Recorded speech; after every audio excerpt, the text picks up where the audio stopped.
Good morning दोस्तों, सभी को राधे राधे। मैं अवज्ञा सिंह चैनल में सबको राधे राधे बोल रही हूँ। मैं अच्छी हूँ, आशा करती हूँ आप लोग भी अच्छे होंगे, स्वस्थ होंगे, मस्त होंगे, अपने अपने काम में व्यस्त होंगे। मेरा भाई का शादी है, मैं उसके लिए एक गीत गा रही हूँ। पसंद है तो लाइक कीजिएगा, सब्सक्राइब कीजिएगा।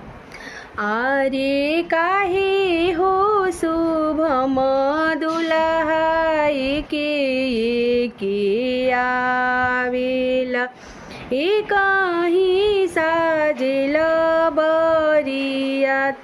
आरे काहे हो शुभम दुल्हा के आवेला, काही साजेल बरियात।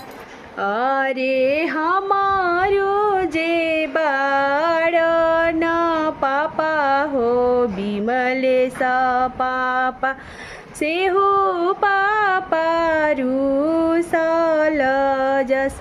अरे हमारो जे बाड़ न बबुआ हो पीड़ितम बबुआ, से हो बबुआ रुसल जस।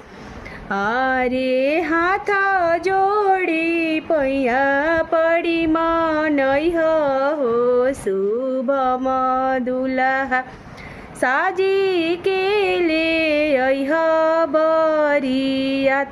अरे हाथ जोड़ी पैया पड़ी मनई हो शुभम दुल्हा, साजी के ले अइह बरियात।